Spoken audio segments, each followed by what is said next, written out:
ಕರ್ನಾಟಕ ರಾಜ್ಯ ಅಂಗನವಾಡಿ ಕಾರ್ಯಕರ್ತರು ಮತ್ತು ಸಹಾಯಕರ ಫೆಡರೇಷನ್ AITUC ಈ ದಿನ ಜಿಲ್ಲೆಯಾದ್ಯಂತ ಮುಷ್ಕರ ಹಮ್ಮಿಕೊಂಡಿರುವ ಉದ್ದೇಶ ಏನಂದ್ರೆ ಜಿಲ್ಲೆಯಲ್ಲಿ ಸುಮಾರು ಸಮಸ್ಯೆಗಳಿದಾವೆ. ಜಿಲ್ಲಾಧಿಕಾರಿಗಳ ಗಮನಕ್ಕಾಗಲಿ ಇಲಾಖೆ ಅಧಿಕಾರಿಗಳ ಗಮನಕ್ಕಾಗಲಿ ನಾವು ಸುಮಾರು ಸಾರಿ ಇಲಾಖೆ ಅಧಿಕಾರಿಗಳಿಗೆ ಸಂಘಟನೆಯಿಂದ ತೆಗೆದುಕೊಂಡು ಬಂದಿದ್ದೀವಿ.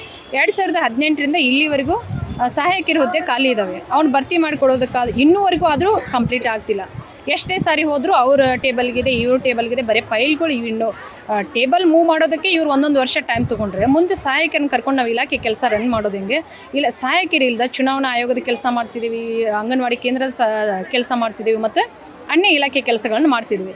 ಇದರ ಜೊತೆಗೆ ತುಂಬ ಅನ್ಯ ಇಲಾಖೆಗಳ ಕೆಲಸವನ್ನು ದಿಢೀರಂತ ಮಾಹಿತಿಗಳನ್ನ ಕೇಳ್ತಾರೆ, ಸರ್ವೆಗೆ ಹಾಕ್ತಾರೆ ಮತ್ತು ಗ್ಯಾರಂಟಿಗಳದ್ದು ಈ ಸರ್ಕಾರ ಬಂದ ಮೇಲಂತೂ ಗ್ಯಾರಂಟಿಗಳದ್ದು ಮಾಹಿತಿ ಕೊಟ್ಟೆ ನಮಗೆ ಸಾಕಾಗಿದೆ. ಗ್ಯಾರಂಟಿಗಳದ್ದು ಮಾಹಿತಿ ಕೊಡಬೇಕಂತ ನಮ್ಮ ಇಲಾಖೆಗಿಲ್ಲ, ಗ್ಯಾರಂಟಿಗಳನ್ನ ನಾವೇ ರನ್ ಮಾಡಬೇಕಂತೂ ಇಲ್ಲ. ಆದರೆ ಅಂಗನವಾಡಿ ಟೀಚರೇ ಬೇಕು ಎಷ್ಟೊತ್ತಿದ್ರು ಮಾಹಿತಿ ಸಂಗ್ರಹಣೆ ಮಾಡಿ ಆದೇಶ ಹೊರಡಿಸಬೇಕಾದ್ರೆ ಅಂಗನವಾಡಿ ಕೇಂದ್ರಗಳಿಗೆ ಕೊಡ್ತೀವಿ ಅಂತ ಹೇಳಿದರು. ಆದರೆ ಪ್ರಾಥಮಿಕ ಕೇಂದ್ರಗಳಲ್ಲಿ LKG UKGಗಳನ್ನ ಪ್ರಾರಂಭ ಮಾಡಿದ್ದಾರೆ. ನಮಗೆ ಮಕ್ಕಳ ದಾಖಲಾತಿ ಕಡಿಮೆ ಆಗ್ತಿದೆ. ಮಕ್ಕಳ ದಾಖಲಾತಿ ಕಡಿಮೆ ಆಗೋದ್ರಿಂದ ಅಂಗನವಾಡಿ ಕೇಂದ್ರಗಳು ಸುಮಾರು ಅಂಗನವಾಡಿ ಕೇಂದ್ರಗಳು 40ರಿಂದ 45 ಮಕ್ಕಳು ಇರುವಂಥ ಅಂಗನವಾಡಿ ಕೇಂದ್ರಗಳು ಬಂದಾಗಿ 3ರಿಂದ 4 ಫಲಾನುಭವಿಗಳು ಮಾತ್ರ ಅಂಗನವಾಡಿ ಕೇಂದ್ರಗಳಲ್ಲಿ ಉಳ್ಕೊಳ್ಳುವಂಥ ಸಂದರ್ಭ ನಮಗೆ ಎದುರಾಗಿದೆ. ದಯವಿಟ್ಟು ಇದನ್ನು ಸರ್ಕಾರ ಅರ್ಥ ಮಾಡಿಕೊಂಡು LKG UKGಗಳನ್ನ ರದ್ದು ಮಾಡಬೇಕು. ಇಲ್ಲವಾದರೆ ಅಂಗನವಾಡಿ ಕೇಂದ್ರಗಳಿಗೆ ಕೊಡಬೇಕು. ಅಂಗನವಾಡಿ ಕೇಂದ್ರಗಳಿಗೆ ಕೊಡೋದಾದರೆ ಏನು LKG UKGಗೆ ಕೊಟ್ಟಂಥ ಸೌಲಭ್ಯನ ಅಂಗನವಾಡಿ ಕೇಂದ್ರದ ಮಕ್ಕಳಿಗೂ ಕೊಡಬೇಕಂತ ನಾವು ಈ ಮೂಲಕ ಜಿಲ್ಲೆಯಾದ್ಯಂತ ಮುಷ್ಕರ ಹಮ್ಮಿಕೊಂಡಿದ್ದೀವಿ. ನಮ್ಮ ರಾಜ್ಯ ಸರ್ಕಾರ C ಮತ್ತು D ದರ್ಜೆ ನೌಕರರಂತ ಪರಿಗಣಿಸ್ಬೇಕ್ರಿ.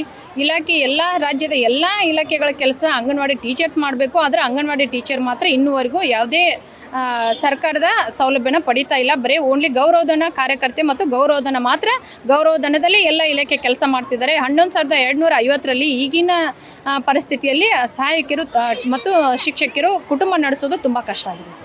ಸರ್ಕಾರ ಉತ್ತಮ ಗುಣಮಟ್ಟದ ಆಹಾರವನ್ನು ಕಾರ್ಮಿಕ ಕುಟುಂಬದವರಿಗೆ ಮತ್ತು ಮಹಿಳಾ ಮತ್ತು ಮಕ್ಕಳ ಅಭಿವೃದ್ಧಿ ಇಲಾಖೆಯಲ್ಲಿ ಸೌಲಭ್ಯ ಪಡೆಯುವಂಥ ಎಲ್ಲರಿಗೂ ಉತ್ತಮ ಗುಣಮಟ್ಟದ ಆಹಾರ ಸರಬರಾಜು ಮಾಡ್ತೀವಿ ಅಂತ ಹೇಳ್ತಾರೆ. ಆದರೆ ಬರುವಂಥ ಕಚೇರಿಯಿಂದ ಬರುವಂಥ ಆಹಾರ ತುಂಬ ಕಳಪೆ ಗುಣಮಟ್ಟದ್ದಾಗಿರುತ್ತದೆ.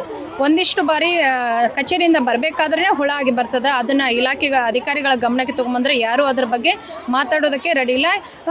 ಕಳಪೆ ಮಟ್ಟದ ಆಹಾರ ಬರೋದ್ರಿಂದ ಫಲಾನುಭವಿಗಳು ನಿರಾಕರಣೆ ಮಾಡ್ತಿದ್ದಾರೆ. ಫಲಾನುಭವಿಗಳು ಕೊಡಬೇಕಂತ ಇವರ ಸರ್ಕಾರದ ಸೌಲಭ್ಯ ಕೊಡ್ತಿರ್ಬೇಕಾದ್ರೆ ಫಲಾನುಭವಿಗಳನ್ನ ನಿರಾಕರಣೆ ಮಾಡ್ತಿದ್ದಾರೆ ಅಂದಾಗ ಅದನ್ನು ಉತ್ತಮ ಗುಣಮಟ್ಟದ ಆಹಾರವನ್ನು ಸರಬರಾಜು ಮಾಡಬೇಕಂತ ಸರ್ಕಾರಕ್ಕೆ ಮನವಿ ಮಾಡಿ.